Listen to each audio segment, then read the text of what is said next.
મારું નામ નીતિન છે। હું મારી પત્નીની કાળી રંગતના કારણે તેને છૂટાછેડા આપવા માંગતો હતો, કારણ કે મને તે પસંદ નહોતી।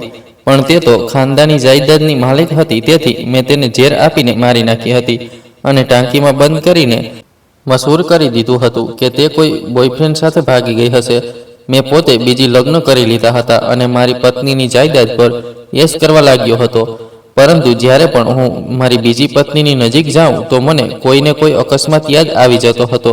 હું ખૂબ પરેશાન રહેવા લાગ્યો હતો। હું વિચારવા લાગ્યો હતો કે ક્યાંક આ મારા ગુનાહની સજા તો નથી। ત્યારે હું મારા જૂના ઘરે ગયો તો લોકોએ મને જોઈને ફૂલોના હાર પહેરાવ્યા।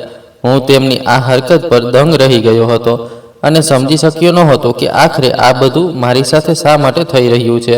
આજે જ્યારે સુનેના નહાઈને બાથરૂમમાંથી નીકળી તો તેનું શરીર કોઈ પાંદડા જેવું કાંપી રહ્યું હતું। તેનો સુંદર ચહેરો, જેના પર મારો હક હતો, આજે સફેદ પડી ગયો હતો। તેની આંખો ડરથી બહાર નીકળી પડી હતી। હું તેને જોઈને અચાનક ચોંકી ગયો હતો। વહી મનહૂસ ડર જે છેલ્લા કેટલાક અઠવાડિયાથી હવેલીની દિવાલો સાથે ચોંટેલો હતો, આજે ફરીથી મારી સામે આવીને ઊભો થઈ ગયો હતો। હું ઝડપથી તેની નજીક આવ્યો અને તેના ઠંડા હાથોને મારા હાથોમાં લઈને કહેવા લાગ્યો, શું વાત છે સુનેના, તું આટલી ડરેલી કેમ છે? શું થયું છે? મારી અવાજમાં છુપાયેલી પરેશાની કદાચ તેના સુધી પહોંચી હતી। તે ફાટીને નજરે મને જોવા લાગી અને કહેવા લાગી કે મને આ ઘરમાં નથી રહેવું। નીતિન, હું તારી પત્ની છું, પ્લીઝ મને અહીંથી લઈ જા। મને અહીં નથી રહેવું। તે વારંવાર એક જ વાત દોહરાવતી હતી કે તારી પાસે પૈસાની કોઈ કમી છે જે તું મને બીજું ઘર નથી ખરીદીને આપી શકતો।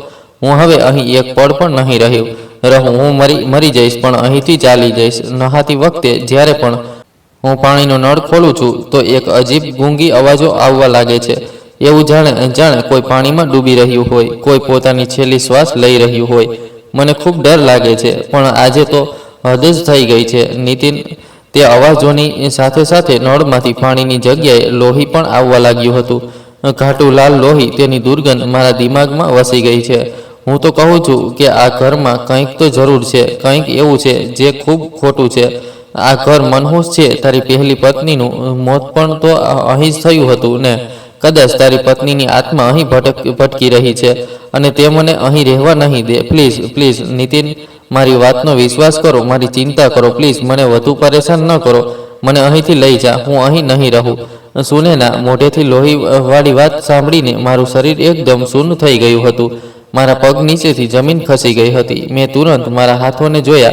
આ વહી હાથ હતા જેનાથી મેં મારી જિંદગીનો સૌથી ઘૃણિત ગુનો કર્યો હતો। એક ઠંડી લહેર મારી કરોડરજ્જુમાં દોડી ગઈ હતી। શું આ માત્ર એક ઇત્તેફાક છે કે મારો પાપ મારો પીછો કરી રહ્યો છે? મારા હાથ પર પરસેવાના ટીપા ભેગા થવા લાગ્યા હતા અને હું ધ્રુજવા લાગ્યો। મારી પહેલી પત્ની સાક્ષીને મરેલા 4 મહિના થઈ ગયા હતા। 4 મહિના પહેલા મેં તેને પોતાના હાથે ઝેર આપીને મારી નાખી હતી અને માત્ર તેની કાળી રંગતના કારણે કે તેની કાળી રંગત અને તેની તિરાડ આંખો મને એક પળ માટે પણ સહન નહોતી। મેં 4 મહિના તેનો શોક મનાવ્યો હતો અને પછી કેટલાક દિવસ પહેલા જ સુનેના સાથે લગ્ન કરીને તેને આજ હવેલીમાં લાવી હતી। પરંતુ હવે બધું મારા હાથમાંથી નીકળી રહ્યું હતું। સુનેનાની વાત બિલકુલ સાચી હતી। આ ઘરમાં અજીબ અકસ્માતો થઈ રહ્યા હતા જે મારી સમજ અને સુનેનાની સહન શક્તિથી બિલકુલ બહાર હતા। મારું હૃદય એકદમ ધડકવા લાગ્યું હતું। કદાચ મારો પાપ એટલો વધુ ખતરનાક હતો કે હું પોતે આ ઘરથી પીછો છોડાવવા માંગતો હતો। મેં સુનેનાને જોયું, તે હજુ પણ ડરથી ખરાબ રીતે કાંપી રહી હતી। મેં તેને દિલાસો આપ્યો। મેં જૂઠું બોલ્યું કે આ બધું તારો વહેમ છે, જે તું વિચારી રહી છે એવું કંઈ જ નથી। કદાચ પાઇપ જૂની થઈ ગઈ છે, કદાચ તેના પર કાટ લાગી ગયો છે, તેથી કાટવાળું પાણી લાલ રંગનું રૂપ લઈને આવી રહ્યું હશે। પણ હું પોતે જાણતો હતો કે આ કાંટવાળું પાણી નહોતું। મેં ઝડપથી વિષય બદલી નાખ્યો હતો અને મારી પત્નીને કહ્યું હતું કે તું ચિંતા ન કર, અમે આ ગામ ઝડપથી છોડી દઈશું। હું કાલે જ શહેરમાં બંગલો જોવા જઈશ, ત્યાં અમે લોકો ખુશીથી રહીશું। હવે તું આરામ કર। મારા શબ્દોમાં કોઈ અસર નહોતી, કારણ કે હું પોતે મારા શબ્દો પર વિશ્વાસ નહોતો રાખતો। તે રાતે સુનેના મારી પાસે સૂવાને બદલે સોફા પર જઈને સૂઈ ગઈ હતી। પણ સત્ય તો એ હતું કે તે મને નહીં પણ આ ઘરથી ડરતી હતી। તે તો મને પ્રેમ કરતી હતી અને હું મારા પાપથી ડરેલો હતો। અડધી રાતે મારી આંખ ખુલી। ઓરડામાં અંધકાર છવાયેલો હતો, પરંતુ મને છતમાંથી વહી ગૂંગી અવાજો આવી રહી હતી। વહી પાણીમાં ડૂબવાની અવાજો મારા હૃદય ઉછળીને ગળામાં આવી ગયું હતું. મેં જોયું કે સુનેના સોફા પર બેખબર સૂતી હતી. હું જમીનની જાળવણીથી થાકીને ચૂર હતો, પણ તેમ છતાં આ અવાજો મને સૂવા નહોતા દેતી. આ અવાજો નહોતી, પણ આ મારા મનની ચીસો હતી જે મને મારા ગુનાની યાદ અપાવી રહી હતી. મેં વિચાર્યું કે કદાચ સુનેનાને મળવા માટે મેં જે કર્યું તેની સજા મને ભોગવવી જ પડશે, અને હજુ તો માત્ર શરૂઆત હતી. હું પથારીમાંથી ઉઠ્યો અને સુનેનાની પાસે ગયો હતો. મેં વિચાર્યું કે તેને પોતાની નજીક કરી લઉં, તેને મારી બાથમાં છુપાવી લઈશ, તેથી મારો પોતાનો ડર કંઈક ઓછો થઈ જશે. મેં હમણાં જ ધીમેથી તેના ખભા પર હાથ મૂક્યો જ હતો કે ઉપર છતમાંથી પ્લાસ્ટરનો એક ટુકડો ધડાક સાથે ઠીક અમારી વચ્ચે તે જગ્યાએ પડ્યો હતો જ્યાં કેટલીક ક્ષણો પહેલાં હું સૂતો હતો. જો સુનેના આજે સોફા પર ન સૂતી હોત તો આ પ્લાસ્ટર સુધી તેના માથા પર પડી જાત, અથવા જો હું ત્યાં જ રહેત તો મારું માથું કચડી નાખત. સુનેના અવાજની ધ્વનિથી એક જોરદાર ચીસ મારીને ગભરાઈને ઉઠી હતી, અને તેની આંખોમાં માત્ર ડર નહોતો, તેની આંખોમાં દહેશત પણ હતી. તેણે જોર જોરથી ચીસવા શરૂ કરી દીધું હતું. તે રડતા બોલી, જોયું નીતિન, તે આ ઘર અમને મારી નાખશે. આ અમને સાથે રહેવા નહીં દે. હું અહીં ક્યારેય નહીં રહું. પ્લીઝ મને અહીંથી કાઢી નાખો. મને જવા દો. તે પાગલોની જેમ ખરાબ રીતે દરવાજા તરફ દોડી હતી. મેં તેને પકડવાનો પ્રયાસ કર્યો હતો, પરંતુ મારું પોતાનું શરીર પણ ડરેલું હતું. હું દંગ ઊભો રહી ગયો હતો, માત્ર આ પડતા પ્લાસ્ટરની જગ્યાએ જોઈ રહ્યો હતો કે આખરે આ બધું શું થઈ રહ્યું છે. જ્યારે પણ હું મારી જિંદગીની નજીક જવા માંગતો હતો, જ્યારે પણ હું સુનેના સાથે ખુશ થવાનો પ્રયાસ કરતો હતો, તો કોઈને કોઈ અકસ્માત થઈ જ જતો હતો. આ મારો પાપ હતો કે આ સાક્ષી હતી જે મરીને પણ મારો પીછો નહોતી છોડતી. તે મને મારી ખુશીથી મારી સુનેનાથી દૂર કરી રહી હતી. તે મને આ જાયદાદનો માલિક તો બનવા દેતી હતી, પણ આ જાયદાદનો ઉપયોગ કરવા નહોતી દેતી. આ બધું જોઈને મારું માથું ચકરાવા લાગ્યું હતું. મને પોતાને આ હવેલીમાં કેદ મહેસૂસ થઈ રહ્યું હતું, અને બહારથી વહી અજીબ પ્રકારની અવાજો આવી રહી હતી, જે હવે કોઈના હસવાની અવાજો જેવી લાગી રહી હતી. કોઈ હતું જે મારી લાચારી પર મજાક ઉડાવી રહ્યું હતું, અને તે કોઈ બીજું નહીં, તે મારું પોતાનું મન હતું, મારું પોતાનું અહેસાસ હતું, મારો પોતાનો પાપ હતો, જે મને મારી બધી વસ્તુઓ છીનવી લેવા તુલ્યો હતો. હું જ્યારે પણ જમીનોની જાળવણી કરીને ઘરે પાછો આવતો હતો કે જેથી હું મારી પત્ની સાથે કેટલોક સમય વિતાવી શકું, તો તે ડરેલી હોય છે અથવા તો રડવા લાગે છે, ક્યારેક ગુસ્સામાં ચીસવા લાગે છે. મને આવું લાગતું હતું જાણે તેના દિમાગ પર કોઈ ખરાબ અસર થઈ ગઈ છે. પરંતુ સત્ય તો એ હતું કે હું પોતે પણ દરેક સમયે ખૂબ પરેશાન રહેવા લાગ્યો હતો. સુનેનાને મળવા માટે મેં ખૂબ કંઈક કર્યું હતું. કદાચ તેની સજા મને જિંદગીભર ભોગવવી પડે, અને હજુ તો માત્ર શરૂઆત હતી, કારણ કે જે પાપ મેં કરી નાખ્યો હતો તે કદાચ મરતા દમ સુધી મારો પીછો નહીં છોડે. મારી જિંદગી મારા પાપ અને અપવિત્ર ઈરાદાઓથી ભરેલી પડી છે. બાળપણથી જ મારી જિંદગી સપના જોતા વીતી રહી હતી, પરંતુ મારા પિતાના નિર્ણયો હંમેશા મારા સપનાઓના અવરોધ બની જતા હતા. મરતા પણ તેમણે પોતાના ગામની એક છોકરીને જે તેમના જાણીતાની દીકરી હતી તેને મારા હવાલે બાંધી દીધી હતી, જે કાળી રંગતવાળી અને તિરાડ આંખોવાળી હતી. મને તે બિલકુલ પણ પસંદ નહોતી, પરંતુ તેના નામે કરોડોની જાયદાદ હતી, અને તે પોતાના માતા પિતાની એકમાત્ર દીકરી હતી. મારા પિતાજી ઈચ્છતા હતા કે જો આ છોકરીને તેમણે પોતાના ઘરની વહુ બનાવી લીધી તો તેના પિતા દહેજમાં પોતાની દીકરીની સમગ્ર જાયદાદ તેને આપી દેશે, અને આ રીતે અમે લોકો અત્યંત અમીર થઈ જઈશું. મારા પિતાજીને યહી શ્રેષ્ઠ ઉકેલ લાગ્યો હતો કે હું આ છોકરી સાથે લગ્ન કરી લઉં, પરંતુ હું આટલા મોટા લાલચમાં આવીને મારી જિંદગીનો સોદો નહોતો કરી શકતો. લાલચી મારા પિતા હતા, હું નહોતો. મને તે છોકરી પોતાની પત્ની તરીકે બિલકુલ પણ સ્વીકાર નહોતી, બલકે હું તો એક સારી આકૃતિવાળો છોકરો હતો. હું ઈચ્છતો હતો કે મારી પત્ની પણ મારી જેમ સુંદર હોય, પરંતુ જે છોકરી સાથે પિતાજી મારા લગ્ન કરાવી રહ્યા હતા તેનું મેળ ક્યાંય સુધી પણ મારી સાથે નહોતું. તે તો મને એક આંખે પણ નહોતી ભાવતી. જ્યારે તે મારી તરફ મુસ્કુરાઈને જોતી હતી અને શરમાતી હતી તો મારી અંદર સુધી કડવાહટ ઉતરી જતી હતી. હું તેને વધુ સમય સુધી જોઈ પણ નહોતો શકતો. તો પછી હું મારી જિંદગીમાં તેને કેવી રીતે સામેલ કરી લઉં? પરંતુ પિતાજીનો નિર્ણય પથ્થરની લીટી હતો. જો તેમના નિર્ણયોની વિરુદ્ધ ઘરમાં કોઈ પણ જઈ નહોતું શકતું, અને આ પથ્થરની લીટીએ મારી જિંદગીને એક કાળો અકસ્માત બનાવી દીધો હતો. કદાચ મારા પિતાજીને મારી આંતરિક સ્થિતિ વિશે નહોતું ખબર. એક દિવસ તેમણે મને પોતાની સાથે બહાર લઈ ગયા હતા અને કહેવા લાગ્યા કે નીતિન બેટા જુઓ, આ દૂર દૂર સુધી ફેલાયેલી જમીનો કોની છે? મેં ચોંકીને કહ્યું, મને નથી ખબર પિતાજી, કોની છે આ જમીનો? પિતાજી હસતા હસતા કહેવા લાગ્યા કે અરે બેટા, આ બધું દીનદયાલજીનું છે, જેની દીકરી સાથે મેં તારો સંબંધ પાકો કરી દીધો છે. મતલબ કે તારા થનારા સસરાનું અને લગ્ન પછી આ સમગ્ર જમીનો તારી થઈ જશે. દીનદયાલનું કહેવું છે કે જે મારી દીકરી સાથે લગ્ન કરશે, હું તેને મારી સમગ્ર જમીન જાયદાદ આપી દઈશ. જુઓ બેટા, જો તારા દીનદયાલની દીકરી સાથે સાક્ષી સાથે લગ્ન થઈ જાય તો તારી સમગ્ર જિંદગી બદલાઈ જશે. અરે તે ખૂબ અમીર છે, આખરે તેની પાછળ પોતાની એકમાત્ર સંતાન સિવાય અને છે જ શું? જ્યાં સુધી તારી આંખો જોઈ રહી છે ત્યાં સુધી સમગ્ર જમીન હવે તારી થનારી છે. મેં કહ્યું, પિતાજી આ વાત હું જાણું છું, પરંતુ હું તે છોકરી સાથે લગ્ન નહીં કરું. મેં સમજી લીધું હતું કે પિતાજીનું દિમાગ ચાલી ગયું છે, પરંતુ પિતાજીએ મને ઘૂરીને જોયું અને કહેવા લાગ્યા કે હું તારા ઇનકાર કરવાનું કારણ જાણી શકું છું. મેં કહ્યું, કારણ કે તે છોકરી મારા લાયક નથી. પિતાજી કહેવા લાગ્યા કે ચૂપ રહો, જે મેં વિચાર્યું છે અને જે હું કરી રહ્યો છું તે જ થશે. તને તો કંઈ ખબર જ નથી. જો તને ખબર હોત કે પોતાનું ભવિષ્ય સુધારવા માટે શું શું કરવું પડે છે તો આજે તારો વર્તન આવો ન હોત. તને વાંચવા લખવામાં મેં મારા ખૂબ પૈસા બગાડ્યા છે, પરંતુ તારામાં થોડી પણ ચાલાકી નથી આવી. બસ હવે એક જ રસ્તો છે કે દીનદયાલની દીકરી સાથે તારા લગ્ન થઈ જાય અને તેની સમગ્ર જમીન જાયદાદ તારા નામે થઈ જાય. મહેનત વગર અને પૈસા ખર્ચ્યા વગર તું કરોડપતિ બની જઈશ. અને આવી રીતે જ આ શક્ય થઈ શકે જ્યારે તું તેની દીકરી સાથે લગ્ન કરીશ. જો તે આ સંબંધથી ઇનકાર કર્યો તો મનેથી ખરાબ કોઈ નહીં હોય. તું તે છોકરીમાં ખામી કાઢી રહ્યો છે કે તારા પ્રકારની નથી. અરે તે તિરાડ છે, કાળી છે તો શું થયું, પરંતુ કરોડોની માલકીન છે. આ પણ તો જુઓ ને. મેં કહ્યું, ના પિતાજી, આવું કદાપી નહીં થઈ શકે. મને તે કોઈ પણ હાલતમાં સ્વીકાર નથી. જો તેને સોના અને હીરામાં તોલીને પણ મને આપવામાં આવે તો પણ હું તેને ખુશીથી સ્વીકારી નહીં કરું. પરંતુ પિતાજીએ મારી એક ના સાંભળી નહીં.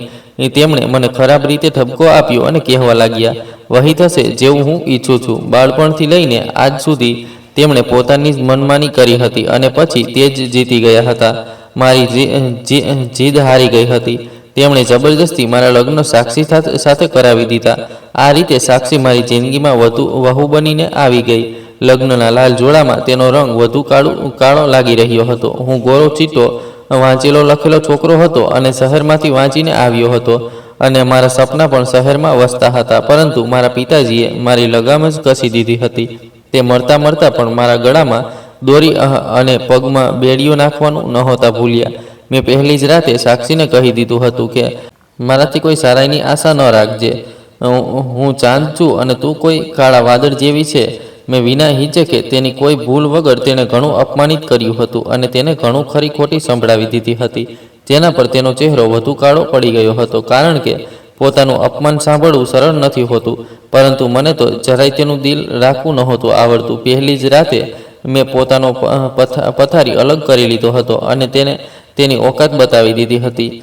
ક્યાં હું સુંદર છોકરો અને ક્યાં તે બદસૂરત જેવી ગવાર છોકરી. તે બિલકુલ બિચારી જેવી હતી. હું તેને કહેતો હતો કે સમગ્ર રાત એક પગ પર ઊભી રહેજે, તો તે ઊભી રહી શકતી હતી, કારણ કે તે બાળપણથી જ મને જાણતી હતી અને મને દિલોદિલ પસંદ કરતી હતી. કારણ કે અમે એક જ ગામના રહેવાસી હતા.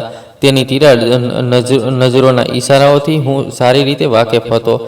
તે આટલા વધુ બનાવટી શૃંગાર કરવા પર પણ પોતાને નિખારવામાં નિષ્ફળ હતી. પછી હું તેને કેવી રીતે જોઈ શકતો? હવે તો હું દર બીજા ત્રીજા દિવસે તેને મારવાની યોજનામાં લાગેલો રહેતો હતો, કારણ કે આ જ રીતે મારો તેની સાથે પીછો છૂટી શકતો હતો. હું જાણતો હતો કે તે એવી સ્ત્રી છે જે મારા કેટલાય બ્લેકમેલ કરવા પર મને છોડીને નહીં જાય. તે દરેક પ્રકારે મારા અત્યાચારને સહન કરતી હતી, પોતાનું અપમાન સહન કરતી હતી અને મારી સાથે દરેક પ્રકારે એડજસ્ટ કરવા તૈયાર હતી. પરંતુ હું તેની સાથે રહી નહોતો શકતો. મને જેમ તેમ તેને મારી જિંદગીમાંથી કાઢી નાખવી હતી. ક્યારેક હું તેના ઓરડામાં સાપ છોડી દેતો હતો, પરંતુ સવારે જ્યારે હું ઓરડામાં જતો હતો તો સાપ મરેલો જમીન પર પડેલો હોય છે અને સાક્ષી માસુમિયતથી કહેતી હતી કે નીતિનજી, મેં રાતે એક કાળો સાપ જોયો હતો. શુક્ર છે કે તેણે મને ડંખ માર્યો નહીં. તે આટલી માસુમિયતથી કહેતી હતી કે મારું હૃદય લોહીના આંસુ રડતું હતું. મને તેનાથી અત્યંત નફરત હતી. તે નાગિણને તો નાગ પણ ડંકી નહોતો શક્યો. હાલ તો મને ઉંદરમાર દવાનો વિચાર આવ્યો હતો. જો હું તેના ખાવામાં ઉંદરમાર દવા મેળવી દઉં તો કોઈને મારા પર શંકા નહીં થાય અને આ રીતે તે મારા રસ્તામાંથી પણ હટી જાય. તેની સમગ્ર જાયદાદ તો હું પોતાના નામે લખાવી જ ચૂક્યો હતો અને વળી તેની આગળ પાછળ કોઈ હતું જ નહીં. તેની મા તો હતી નહીં અને પિતા લગ્નના કેટલાક સમય પછી મરી ગયા હતા અને મારી પાસે પણ હવે એક પિતાજી જ હતા. તે પણ મારા લગ્ન પછી ચાલ્યા ગયા હતા. હવે મારા રસ્તામાં કોઈ અવરોધ ન હતો. બીજી તરફ સુનેના સાથે મારા ઈશ્કની પતંગ આકાશને છૂઈ રહી હતી. સુનેના સાથે હું પહેલાથી જ પ્રેમ કરતો હતો. તે વારંવાર મને કહેતી હતી કે નીતિન, હું તમારા વગર નહીં રહી શકું. તે શહેરની રહેવાસી હતી. વાંચવા દરમિયાન અમે બંને એકબીજાને પસંદ કરવા લાગ્યા હતા અને અમે સાથે જીવવા મરવાના વચનો કર્યા હતા. પરંતુ મારા પિતાજીએ મારા લગ્ન પોતાના ગામની તે કાળી છોકરી સાથે કરાવી દીધા હતા, જેની સાથે હું લગ્ન નહોતો કરવા માંગતો. અને જેની સાથે લગ્ન કરવા માંગતો હતો તે આ વાતથી અજાણ હતી કે મારા લગ્ન થઈ ચૂક્યા છે. એક રાતે મેં સંપૂર્ણ યોજના કરી લીધી હતી અને પોતાની યોજનામાં સફળ થવા માટે ખૂબ મહેનત પણ કરી હતી. મેં સાક્ષીના ખાવામાં ઉંદરમાર દવા મેળવીને પોતે જમીન પર ચાલ્યો ગયો હતો. જ્યારે ઘરે પાછો આવ્યો તો તે જમીન પર બેહોશ પડેલી હતી. હું ઝડપથી તેની તરફ વધ્યો હતો. મેં તેની નાકની નજીક પોતાની આંગળી મૂકી, પરંતુ તેની શ્વાસ નહોતી આવતી. આનો અર્થ એ કે તે આ દુનિયા છોડીને ચાલી ગઈ હતી. આ જોઈને મને ખૂબ ખુશી થઈ હતી.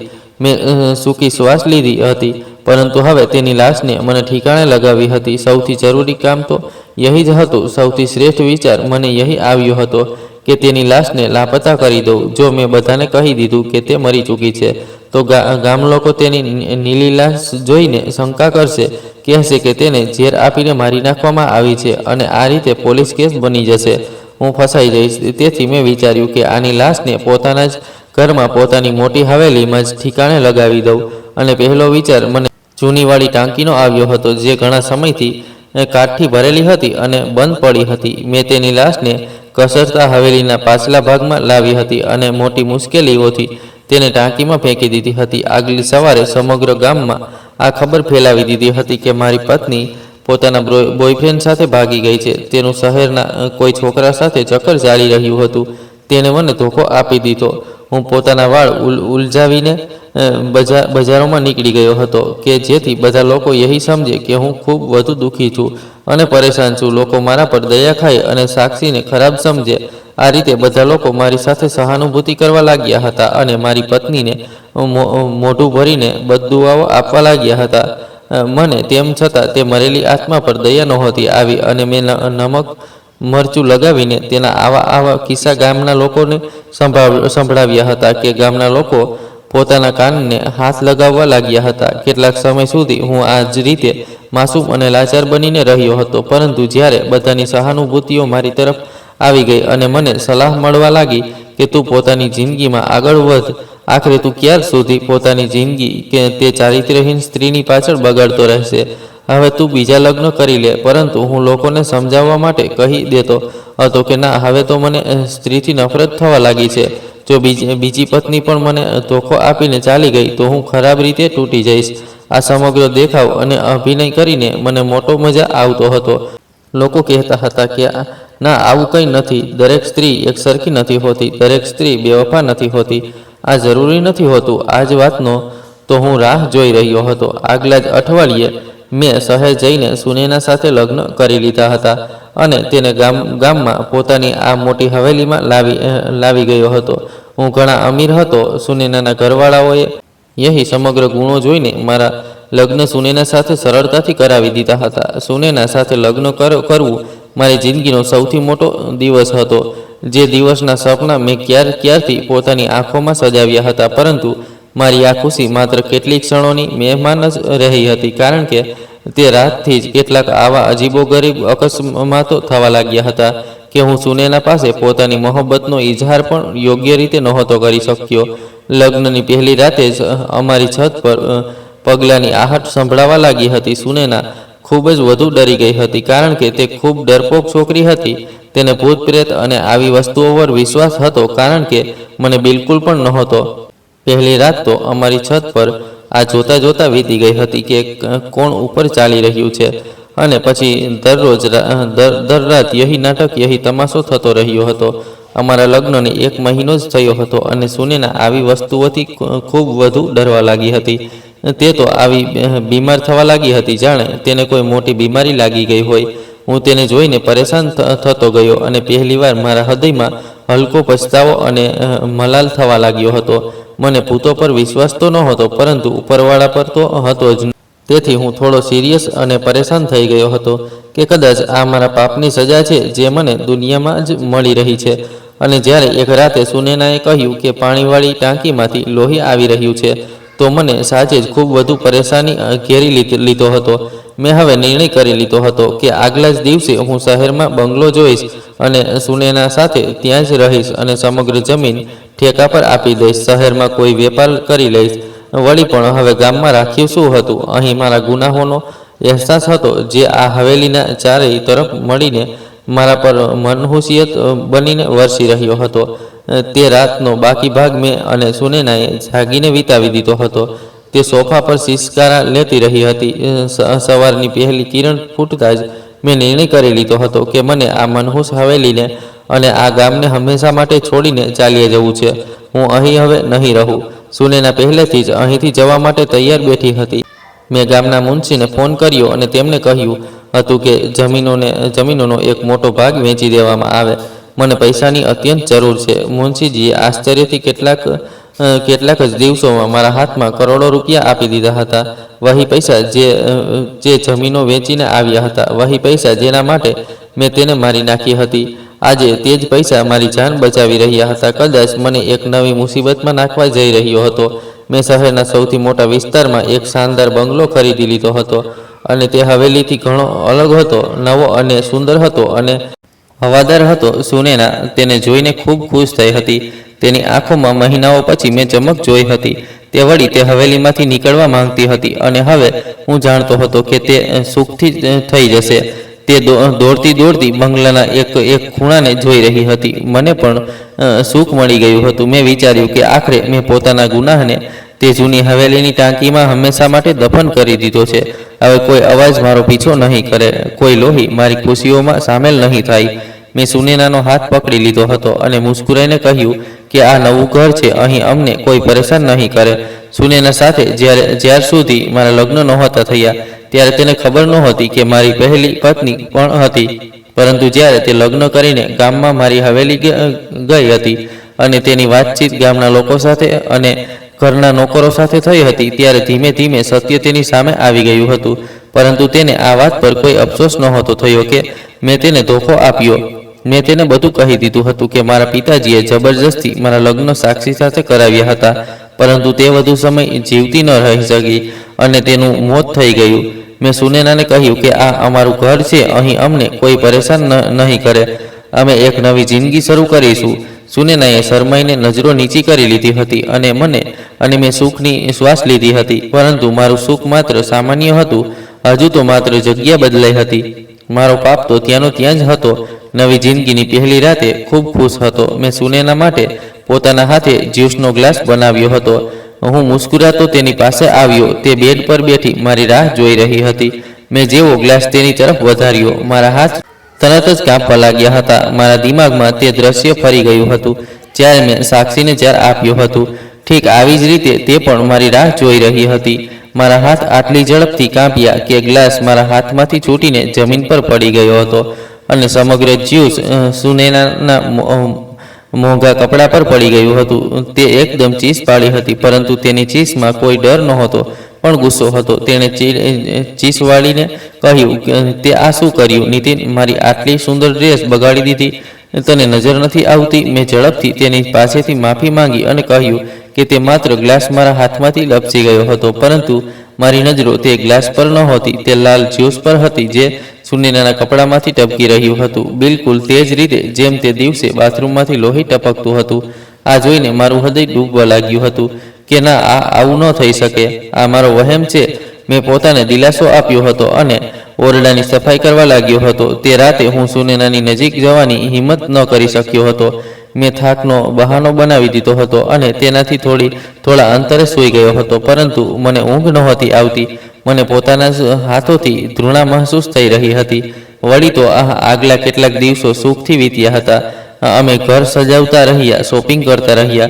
હું સુનેનાને ખુશ રાખવાની દરેક રીતે કોશિશ કરી રહ્યો હતો. હું તેને આ અહેસાસ કરાવવા માંગતો હતો કે હું તેનાથી કેટલી મોહબ્બત કરું છું, પરંતુ હું પોતાને ધોખો આપી રહ્યો હતો. એક સાંજે સુનેના તૈયાર થઈને ડ્રેસિંગ ટેબલની સામે બેઠી હતી અને તે સાચે જ ખૂબ પ્યારી લાગી રહી હતી. વહી સુંદરતા જેના માટે મેં એક બદસૂરત છોકરીનો કતલ કરી નાખ્યો હતો. મારું હૃદય ઈચ્છતું હતું કે હું તેને પોતાની બાથમાં ભરી લઉં. હું તેની પાછળ જઈને ઊભો થઈ ગયો હતો. મેં તેને આઈનામાં જોયું તો તે મુસ્કુરાઈ રહી હતી. મેં જેવો તેને છૂવા માટે પોતાનો હાથ આગળ વધાર્યો તો આઈનામાં મને સુનેનાની પાછળ પોતાની પડછાયો નજર નહોતી આવી, બલકે એક ક્ષણ માટે મને ત્યાં એક કાળો સાયો નજર આવ્યો હતો. એક કાળી રંગત અને બે તિરાડ આંખો જે મને જ ઘૂરી રહી હતી. હું ચીસ મારીને પાછળ હટી ગયો હતો અને ધડાકા સાથે જમીન પર પડી ગયો. સુનેના ગભરાઈને મારી તરફ દોડી હતી. કહેવા લાગી, શું થયું નીતિન? તું આવી રીતે પડી કેવી રીતે શકે છે? શું થયું તને? તું ઠીક તો છે? પરંતુ હું તેની વાતનો જવાબ કેવી રીતે આપું? મારી આંખો તો તે આઈના પર જામી ગઈ હતી. જ્યાં હવે બધું સામાન્ય હતું ત્યાં માત્ર એક સુનેના હતી. હવે તે સાયો અદૃશ્ય થઈ ગયો હતો અને મારું સમગ્ર શરીર પરસેવાથી ભીંજાઈ ગયું હતું. મેં બહાનો કર્યો હતો કે કદાચ મારું બ્લડ પ્રેશર લો થઈ ગયું છે. હું ખૂબ કમજોરી મહેસૂસ કરી રહ્યો છું. સુનેનાએ મને ઉઠાવીને પથારી પર સુવડાવી દીધો હતો, પરંતુ તેની આંખોમાં હવે સહાનુભૂતિના બદલે કન્ફ્યુઝન હતું. તે મને શંકાભરી નજરોથી જોઈ રહી હતી. તે રાત પછી અમારી વચ્ચે એક ખામોશ દિવાલ ઊભી થઈ ગઈ હતી. સુનેના મારાથી દૂર દૂર રહેવા લાગી હતી. તે મારાથી વાત તો કરતી હતી, પરંતુ તેના શબ્દોમાં તે અહેસાસ નહોતો રહ્યો જે પહેલાં હોય છે. હું પોતે પણ તેની નજીક જવાથી હવે ડરવા લાગ્યો હતો. મને લાગતું હતું કે જેવો હું તેને છૂઈશ, સાક્ષીનો ચહેરો ફરીથી મારી સામે આવી જશે અથવા કોઈ બીજો અકસ્માત થઈ જશે. મેં પોતાનો મોટા ભાગનો સમય બંગલાના સ્ટડી રૂમમાં જ વિતાવવા શરૂ કરી દીધો હતો. હું રાતે ઘણીવાર સુધી જાગતો રહેતો હતો. મને હવે અજીબ પ્રકારની અવાજો તો નહોતી આવતી, પરંતુ મને પોતાના કાનમાં કોઈની ઘૂંટાયેલી શ્વાસોની અવાજો સંભળાતી હતી, જાણે કોઈ મરતા પહેલાં છેલ્લી શ્વાસ લઈ રહ્યું હોય. હું જાણતો હતો કે અવાજો ક્યાંય બહારથી નહીં આવી રહી, મારી અંદરથી આવી રહી છે. આ મારા પાપની અવાજો હતી. એક રાતે સુનેના મારા ઓરડામાં આવી. તે ગુસ્સાથી ભરેલી હતી અને કહેવા લાગી કે આખરે તું આવી રીતે ક્યાં સુધી મારાથી દૂર ભાગતો રહેશ?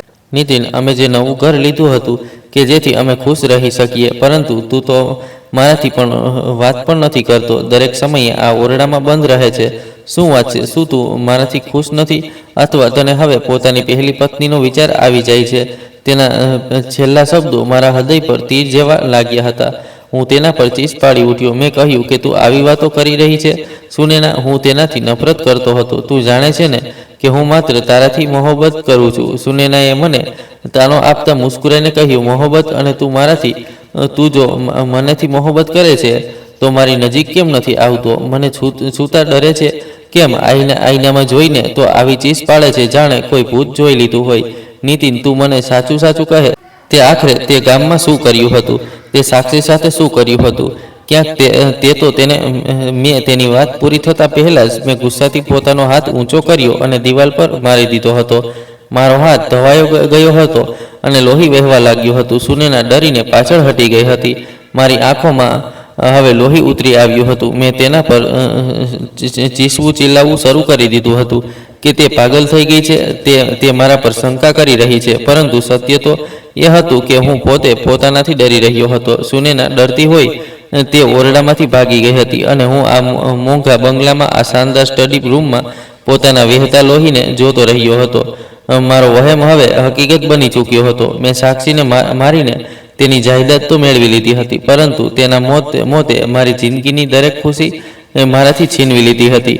હું સુનેનાને મેળવીને પણ તેને ખોઈ ચૂક્યો હતો અને આ બધાનો જવાબદાર હું જ હતો. મારો તે પાપ હતો જે મારો પીછો કરતો હોય શહેરના આ મોંઘા બંગલા સુધી પણ પહોંચી ગયો હતો. મારો આ ધવાયેલો હાથ તો ભરાઈ ગયો હતો, પરંતુ મારા અને સુનેનાની વચ્ચે પડતી દરાર એક પડકાર બની ગઈ હતી. તે મારાથી વાત નહોતી કરતી. અમે એક છત નીચે રહેતા હતા, પરંતુ અજાણ્યાઓ જેવા હું રાતભર પોતાના સ્ટડી રૂમમાં જાગતો રહેતો હતો અને તે પોતાના ઓરડામાં બંધ રહેતી હતી. મેં પોતાને દારૂમાં વ્યસ્ત રાખવાની કોશિશ કરી હતી, પરંતુ દરેક ઘૂંટ મને સાક્ષીના ઝેરવાળા પ્યાલાની યાદ અપાવતો હતો. મારું દિમાગ હવે આઉટ થવા લાગ્યું હતું.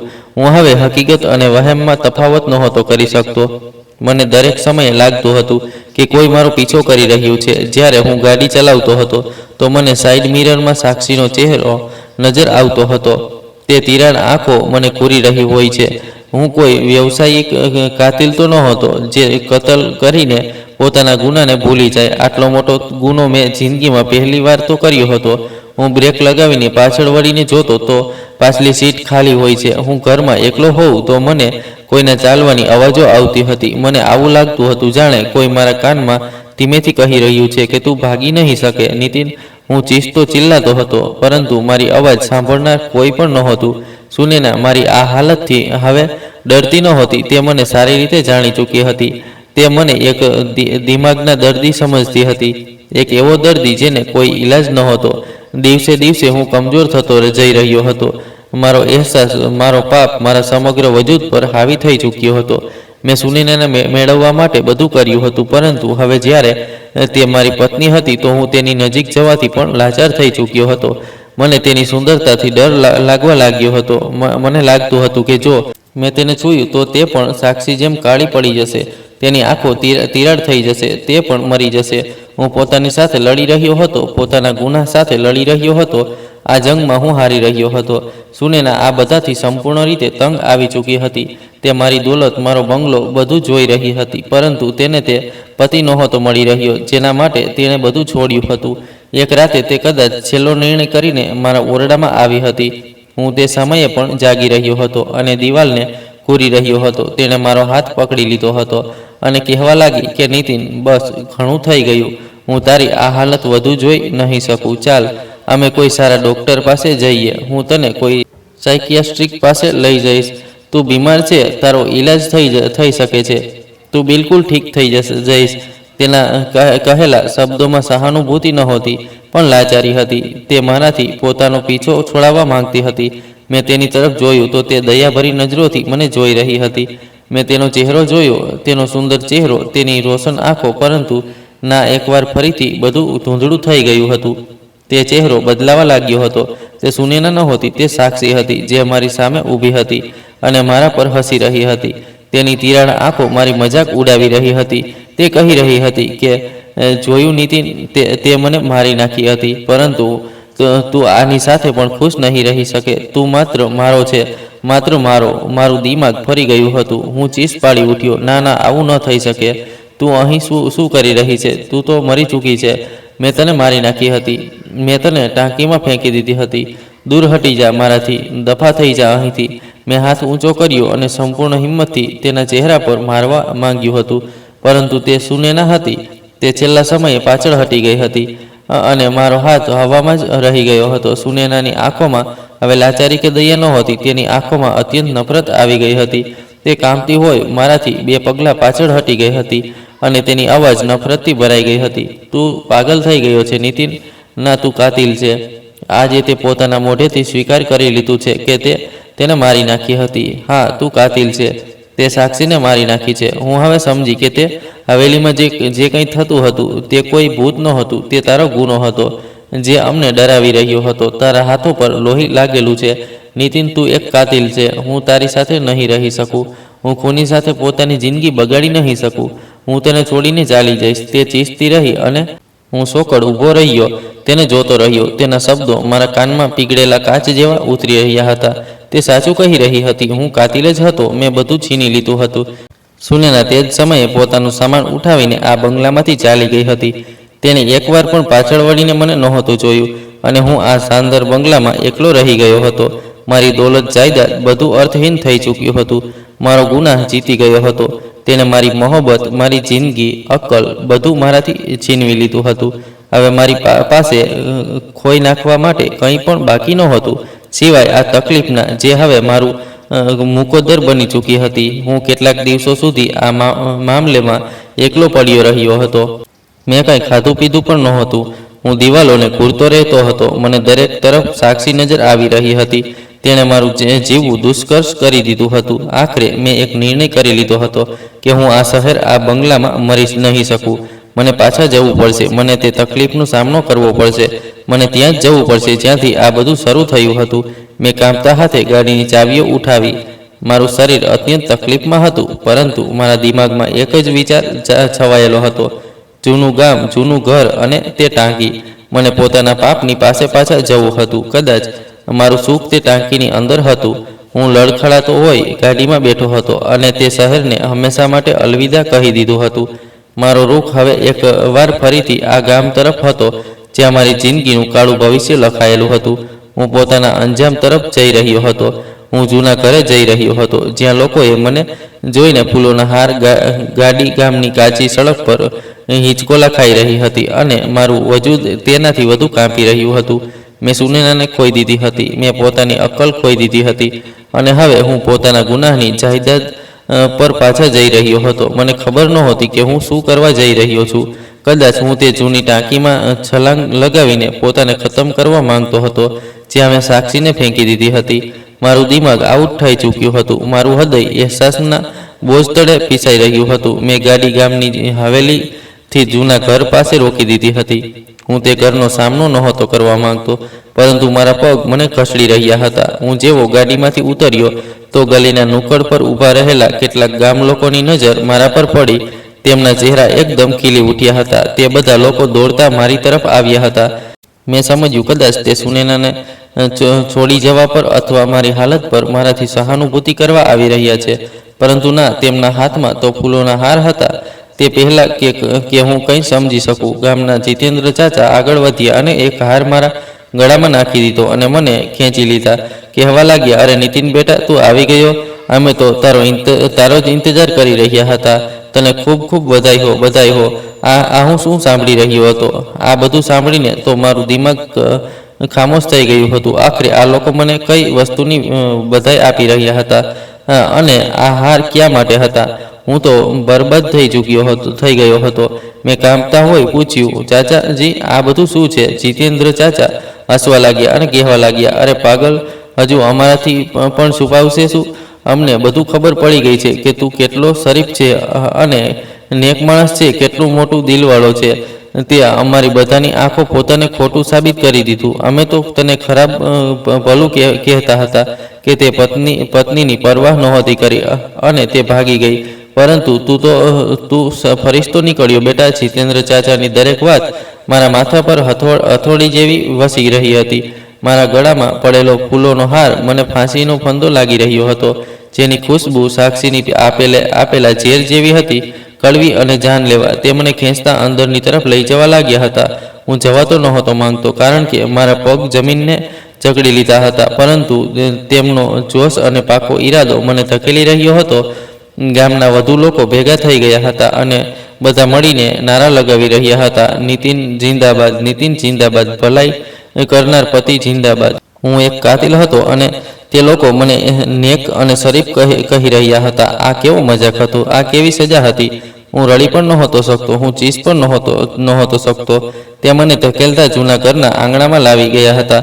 પછી મારા રોમટા ઊભા થઈ ગયા. મારી આંખો ફાટીને બહાર ઉભરાઈ પડી હતી. સામે આંગણામાં વિછાવેલી ચારપાઈ પર એક વજૂદ પડેલું હતું, એક અત્યંત કમજોર શરીર, જેના પર ખામીઓ ભીનાવી રહી હતી. મેં કાંપતી આંખોથી આ ચહેરાને જોયો હતો. આ વહી તિરાડ આંખો હતી જે અંદર સુધી ઘસી ગઈ હતી. વહી કાળી રંગત હતી જે હવે બીમારી અને કમજોરીથી વધુ કાળી પડી ગઈ હતી. આંખોની નીચે કાળા ઘેરા આવી ગયા હતા અને શરીર હાડકાનું એક ઢાંચો બની ગયું હતું. તે તો સાક્ષી હતી, તે જીવંત હતી. આ મારો વહેમ નહોતો, આ મારી નજરનો ધોખો નહોતો. આ હકીકત હતી જે મારા ગુનાહની પણ વધુ ભયાનક હતી.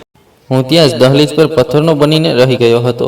મારી શ્વાસો રૂકી ગઈ હતી. મેં જેને મારી નાખી હતી, આજે તે જીવંત હતી. તો પછી ટાંકીમાં કોણ હતું? શું મેં કોઈ બીજાને પણ મારી નાખ્યું હતું? ના, મેં તો ઝેર સાક્ષીને જ આપ્યું હતું. તો તે કેવી રીતે બચી ગઈ હતી? તે ટાંકીમાંથી કેવી રીતે બહાર આવી ગઈ હતી? મારી નજર ચારપાઈની પાસે બેઠેલા તે માણસ પર ગઈ હતી. આ અમારો પડોશી હતો, ચંદન. આ ગરીબ માણસ હતો, તે જે અવારનવાર સાક્ષી માટે ખેતરોમાંથી શાક સબ્જી વગેરે લાવતો હતો. તે ખામોશીથી સાક્ષીની પાસે બેઠેલો હતો. તેને એક નજર મને જોયું અને પછી નજરો નીચી કરી લીધી હતી, પરંતુ તેની ખામોશી, તેની હાજરી મારા માટે હજાર સવાલ ઊભા કરી ગઈ હતી. જીતેન્દ્ર ચાચાએ મારા ખભા પર હાથ મૂક્યો અને કહેવા લાગ્યા કે બેટા, જોયું તે? અમે તો સમજ્યા હતા કે આ ભાગી ગઈ હતી, પરંતુ ચંદને અમને કહ્યું કે સાક્ષી બિચારીની યાદશક્તિ ચાલી ગઈ હતી, તે ક્યાંક ભટકી ગઈ હતી અને તું તો છેલ્લા 4 મહિનાથી તેને શોધી રહ્યો હતો. તે તો પોતાની જાયદાદનો ભાગ પણ વેચી દીધો, તેના ઈલાજ પર લગાવી દીધો, અને જ્યારે આ માળી તો તેને પાછી લાવી. ભલે હવે આ કોઈ કામની ન રહી હોય, પરંતુ તે તેનો સાથ ન છોડ્યો. બેટા, તું સાચે જ ખૂબ દયાવાન છે, દેવતાનું સ્વરૂપ છે બેટા. ગામનો દરેક માણસ મને દેવતા કહી રહ્યો હતો. મારી સારાઈના ચર્ચા સમગ્ર ગામની જીભ પર હતા, અને હું એક જીવંત લાશને જોઈ રહ્યો હતો, જે મારો ગુનાહ હતો, જે મારો જુર્મ હતો, જે મારી સામે પડેલી હતી, અને હું તેનો ઇનકાર પણ ન કરી શક્યો હતો. હું ચીજ કરીને ન કહી શકતો હતો કે મેં તેને મારી નાખી હતી. હું ન કહી શકતો હતો કે હું તેનાથી નફરત કરતો હતો. ગામ લોકોએ મને એક એવા મુકામ પર લાવીને ઊભો કરી દીધો હતો જ્યાંથી વાપસી શક્ય નહોતી. મારા ગળામાં નેકીનો તે હાર નાખી દીધો હતો, જે મારા માટે ગુનાહની જંજીરથી પણ વધુ ભારે હતો. હું સુનૈનાને ખોઈ ચૂક્યો હતો, પોતાનું સુખ ખોઈ ચૂક્યો હતો, અને હવે મને પોતાની બાકીની જિંદગી આ સ્ત્રી સાથે વિતાવવી હતી, જેને મેં પોતાના હાથે ઝેર આપ્યું હતું. આ હતી મારી સજા, આ હતો મારો અંજામ, જે મોતથી પણ વધુ ખરાબ હતો. ગામ લોકો તો કોઈ ખોટી સમજણના શિકાર હતા, તેથી જ મને આટલી સારાઈઓ આપી રહ્યા હતા. હું ત્યાં જ ઊભો રહીને કાંપતો રહ્યો હતો, અને લોકો મારા પર ફૂલો ન્યૂછાવર કરી રહ્યા હતા. મારી નેકીના ગુણ ગાતા રહ્યા, અને હું પોતાના તે જીવંત ગુનાહને જોતો રહ્યો. ગામ લોકો મોડે સુધી મારી નેકીના ગુણ ગાતા રહ્યા હતા. તે મને ફરિશ્તો અને દેવતા કહેતા રહ્યા, અને હું કોઈ પથ્થર જેવો ઊભો તેમની વાતો સાંભળતો રહ્યો હતો. મારા ગળામાં પડેલા ફૂલોના હાર હવે મુરઝાવા લાગ્યા હતા, તેમની ખુશ્બુ મને ઝેર લાગી રહી હતી. એક એક કરીને બધા લોકો વિદા થઈ રહ્યા હતા. જીતેન્દ્ર ચાચાએ જતા જતા એકવાર ફરીથી મારી પીઠ થપથપાવી અને કહેવા લાગ્યા કે અમને તારા પર ગર્વ છે બેટા. સાક્ષીની સેવા કરવી હવે તારો ફરજ છે. હું માત્ર માથું હલાવીને રહી ગયો હતો. મારી અંદર હવે બોલવાની હિંમત નહોતી. આંગણામાં હવે માત્ર હું અને ચંદન હતો, અને તે જીવંત લાશ હતી જે ચારપાઈ પર પડી છતને ઘૂરી રહી હતી. જેવો છેલ્લો માણસ ગલીમાંથી વળ્યો, ચંદન પણ પોતાની જગ્યાએથી ઊભો થઈ ગયો. તેણે જૂની ખુરશી ઘસડીને મારી બિલકુલ સામે બેસી ગયો હતો. તેના ચહેરા પર તે મુસ્કુરાહટ હજુ પણ હતી, પરંતુ હવે તેમાં તાનો નહોતો. તેમાં ગહેરી સફાઈ હતી, એક જીતની સફાઈ. તેણે મારી આંખોમાં આંખો નાખીને જોયું. મારી નજરો કાંપી ગઈ. હું તેની નજરથી નજર ન મેળવી શક્યો હતો. તે ધીમેથી બોલ્યો, કેવું લાગ્યું આ ઈમાન? નીતિનજી, ગામ લોકોની નજરમાં તમે દેવતા બનીને કેવું અનુભવ કરી રહ્યા છો? તેની અવાજ મારા કાનમાં કોઈ બોમ્બ જેવી પડી હતી. મેં કામતા હોય તેની તરફ જોયું, અને મારા ગળામાં માત્ર આટલી અવાજ નીકળી હતી, તું શું? ચંદન હસી પડ્યો. તેની હાસ્ય આ ખામોશ આંગણમાં ખૂબ ભયાનક લાગી રહી હતી. તે હસતો રહ્યો અને કાંપતો રહ્યો. પછી એકદમ સિરિયસ થઈ ગયો હતો અને સરપ્રાઈઝ તરફ ઈશારો કરતા કહેવા લાગ્યો, આ તારી સજા છે નીતિન અગ્રવાલ.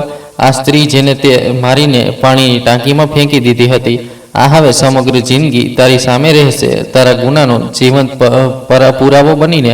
મારી દિમાગ તો જાણે શૂન્ય થઈ ગયું હતું. મેં કહ્યું, આ કેવી રીતે? તું શું બકવાસ કરી રહ્યો છે? ચંદને કહ્યું કે હું જાણું છું નીતિન, હું તે રાતે જાગી રહ્યો હતો. મેં તને સાક્ષીને ઝેર આપતા તો નહોતું જોયું, પરંતુ મેં તને તેની લાશને ઘસડીને ટાંકી તરફ લઈ જતા જરૂર જોયું હતું, અને ત્યારે જ મેં સમજી લીધું હતું કે તે જાયદાદ માટે આ રમત રમી છે. મેં બૂમો ન મચાવી હતી. હું છુપાઈને જોતો રહ્યો હતો. જ્યારે તે તેને ટાંકીમાં ફેંકીને પાછા આવી ગયા, તો હું ટાંકીની પાસે ગયો. સુનૈના મરી નહોતી નીતિન, તું અનાળી કાતિલ હતો. તે ઝેરની ડોઝ યોગ્ય નહોતી આપી, તે માત્ર બેહોશ થઈ ગઈ હતી. તેની શ્વાસ ઉખડી રહી હતી, પરંતુ તે જીવંત હતી. મેં તેને તે ગંદા પાણીમાંથી કાઢી. હું તેને પોતાના ઘરે લઈ ગયો અને રાતોરાત તેને શહેરના એક નાના હોસ્પિટલમાં લઈ ગયો. કેટલાક અઠવાડિયા તે જીવન અને મોત વચ્ચે ઝૂલતી રહી હતી. તે બચી તો ગઈ હતી, પરંતુ તેના દિમાગ પર ઝેર ખરાબ અસર કરી દીધી હતી. તે પોતાની યાદશક્તિ ખોઈ બેઠી હતી. તે બોલવાના પણ કાબિલ ન રહી હતી. તે એક જીવંત લાશ બની ગઈ. મેં તેની જાન બચાવી નીતિન, પરંતુ તેને બચાવવા માટે નહીં, તને સજા આપવા માટે. તેની અવાજમાં આટલી નફરત હતી કે હું કાંપી ઉઠ્યો હતો. તેણે આગળ કહ્યું કે હું માંગું તો તે જ સમયે પોલીસને બોલાવી લેત. હું તને ફાંસી થઈ જાત, પરંતુ મોત તો ખૂબ સરળ સજા હોય છે નીતિન. હું તને દરરોજ મરતા જોવા માંગતો હતો. મેં ઇંતજાર કર્યો હતો. મેં તને સુનૈના સાથે લગ્ન કરતા જોયો હતો. મેં તને આ હવેલીમાં ખુશ થતા જોયો હતો. પછી મેં પોતાની રમત રમવા શરૂ કરી દીધી. તે બાથરૂમમાંથી આવતી અવાજો, તે લોહી, તે પડતો પ્લાસ્ટર, તે બધું મેં કર્યું હતું. તે જેથી તારું સુખ બરબાદ થઈ જાય, કે જેથી તારો પોતાનો ગુનાહ તને ડરાવી દે અને તું ભાંગી જા. હું જાણતો હતો તું પાછો આવીશ. તું પોતાના ગુનાહથી ભાગી નહીં શકે. અને આજે જુઓ, મેં તને ત્યાં જ લાવીને ઊભો કરી દીધો. ગામ લોકોની નજરમાં તું હીરો બની ગયો છે, પરંતુ મારી નજરમાં તું એક કેદી છે. હવે તું આ લાશની સેવા કરીશ. તારી સમગ્ર જિંદગી તેની ગંદકી સાફ કરતાં કરતાં અને તેના દરેક સારા ખરાબ કામ કરતાં કરતાં વીતી જશે. તું તેને પોતાના હાથે ખવડાવીશ અને દરેક નિવાડા પર તને પોતાનું ઝેર યાદ આવશે. તું તેનાથી નફરત પણ ન કરી શકીશ, કારણ કે દુનિયા તને એક સારો પતિ સમજે છે. મેં કામતા હોય કહ્યું, હું આ નહીં કરું, હું અહીંથી જઈ રહ્યો છું. મેં પલટવા માંગ્યું હતું ત્યારે ચંદને સૂકતી પોતાની જેબમાંથી એક મોબાઈલ કાઢ્યો અને મારી તરફ કરી દીધો. તેમાં એક વિડીયો ચાલી રહી હતી. રાતનું અંધારું હતું, પરંતુ ચાંદનીના પ્રકાશમાં મારો ચહેરો સ્પષ્ટ નજર આવી રહ્યો હતો. હું સાક્ષીના બેજાન શરીરને ટાંકીમાં ફેંકી રહ્યો હતો. મારા હાથ કાપી રહ્યા હતા. મારી આંખો દહેશતથી ભરેલી હતી. ચંદને મુસ્કુરાઈને કહ્યું, જે દિવસે તે તેને છોડવાનું વિચાર્યું અથવા તેની સેવામાં કોઈ પણ કમી કરી, તો આ વિડીયો પોલીસ પાસે પહોંચી જશે. હવે નિર્ણય તારો છે નીતિન. દેવતા બનીને આ જીવંત લાશની સેવા કર અથવા કાતિલ બનીને ફાંસીના ફંદા પર ચડી જા. હું ત્યાં જ જમીન પર પડી ગયો હતો. મારા ગળામાં પડેલા ફૂલોના હાર મારા ગળામાં મોજૂદ ફંદાથી વધુ ભારે થઈ ગયા હતા. મેં સુનૈનાને ખોઈ દીધી હતી. મેં જાયદાદ ખોઈ દીધી હતી. અને હવે હું મોતની આઝાદી પણ ખોઈ ચૂક્યો હતો. મેં જીવંત લાશને જોયું જે ચારપાઈ પર પડેલી હતી, અને પછી તે શેતાનને જોયું જે મારી સામે ઊભો મુસ્કુરાઈ રહ્યો હતો. હું સમજી ગયો હતો કે આ કઈ મુસીબત મારા ગળે પડી ગઈ હતી. આ મારો ગુનાહ હતો, જે મરીને પણ જીવંત હતો અને મને પણ પોતાની સાથે જીતે જી મરવા માટે પાછો આવી ગયો હતો. અને પછી મારી સજાનો બદલો હતો. ત્યાંથી જ સિલસિલો શરૂ થઈ ગયો હતો, જેનો કોઈ રખવાડો નહોતો. હું તે જ જૂના ઘરમાં કેદ થઈ ગયો હતો. ગામ લોકોની નજરમાં એક દેવતા હતો જે પોતાની બીમાર પત્નીની સેવા કરી રહ્યો હતો, પરંતુ હકીકતમાં એક કેદી હતો જે પોતાના ગુનાહની જીવંત લાશનો પહેરેદાર હતો. દરેક સવારે મારી આંખ સાક્ષીની તકલીફની અવાજથી ખુલતી હતી. હું તેનું ગંદુ બિસ્તર સાફ કરતો હતો. તેના શરીર પર લાગેલી ગંદકી સાફ કરતો હતો. તે જ હાથોથી જેને મેં તેને ઝેર આપ્યું હતું. હું તેને નહળાવતો હતો. તેના હાડકાના ઢાંચા પર સાબુ મળતા મને પોતાના હાથોથી તૃણા મહેસૂસ થતી હતી. મને તે રાત આજે પણ યાદ આવે છે, જ્યારે મેં તેને ટાંકીમાં ફેંકી હતી. હું તેનો કાળો રંગ જોઉં છું, તેની તિરાડ આંખોને જોઉં છું, જે હવે બેરંગ હતી, જે માત્ર છતને ખૂરતી રહેતી હતી. આ વહી ચહેરો હતો જેનાથી નફરત કરીને મેં પોતાની સમગ્ર જિંદગીને નર્ક બનાવી દીધી હતી. અને હવે યહી ચહેરો મારું સમગ્ર વિશ્વ બની ગયો હતો. મારો દિવસ હતો, મારી રાત હતી, મારી સજા હતી. ચંદન દરરોજ હવેલીનો એક ચક્કર જરૂર લગાવતો હતો. તે આંગણામાં ખુરશી પર બેસી જતો હતો અને મને કામ કરતા જોતો હતો. તે સાક્ષી માટે ફૂલો લઈને આવતો હતો, પરંતુ તેની આંખોમાં સહાનુભૂતિ નહોતી. તે મને હુકમ આપતો હતો કે નીતિન, સાક્ષીને યોગ્ય રીતે સાફ કરો, તેને જ્યુસ પીવડાવો. જુઓ, તેના પર માખી બેઠી રહી છે. અને હું ચૂપચાપ એક નોકર જેવો તેના હુકમ પર ચાલતો રહેતો હતો. હું કંઈ ન કહી શકતો હતો. તે વિડીયો મારા ગુનાહનો પુરાવો હતો, જે તેના મોબાઈલમાં મોજૂદ હતો. રાતે જ્યારે હું સાક્ષીને દવા આપીને થાકીને જમીન પર સૂઈ જતો હતો, તો મારી આંખો સામે સુનૈનાનો ચહેરો આવી જતો હતો. તેનો સુંદર મુસ્કુરાતો ચહેરો, તે નવો બંગલો, રોશન ઓરડા, તે ખુશી જે મારા હાથ આવીને પણ મનથી છીનવાઈ ગઈ હતી. મારી આંખોમાં પોતે જ આંસુ નીકળવા લાગતા હતા. મેં સુનૈનાને મેળવવા માટે જ તો આ બધું કર્યું હતું.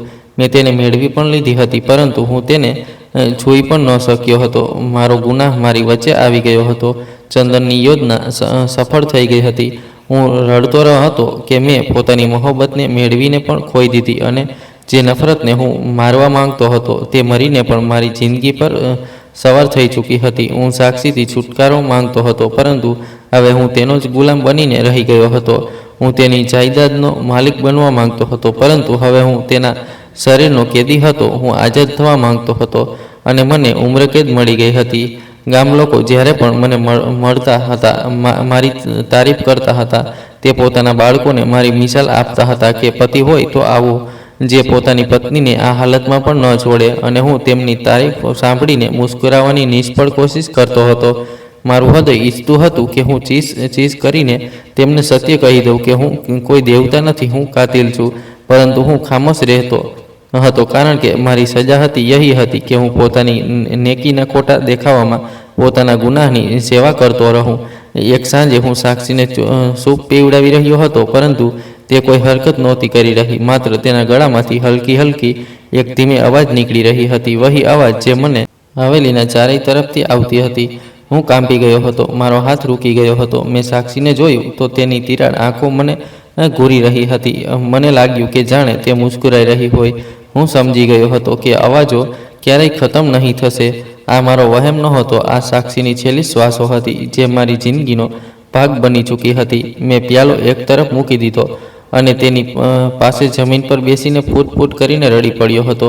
મેં બધું મેળવીને બધું ખોઈ દીધું હતું, અને હવે મારી પાસે માત્ર આ જીવંત લાશ હતી, અને આ ક્યારેય ન ખતમ થનારી સજા હતી. દોસ્તો, આશા છે તમને અમારી વાર્તા પસંદ આવી હશે. વાર્તા પસંદ આવી હોય તો વિડીયોને લાઈક કરો, ચેનલ પર નવા છો તો ચેનલને સબસ્ક્રાઈબ કરો, અને હા, નોટિફિકેશન બેલને જરૂર દબાવો કે જેથી આગલી અપડેટ સૌથી પહેલાં તમને મળે. આ વાર્તા સંપૂર્ણ કાલ્પનિક છે.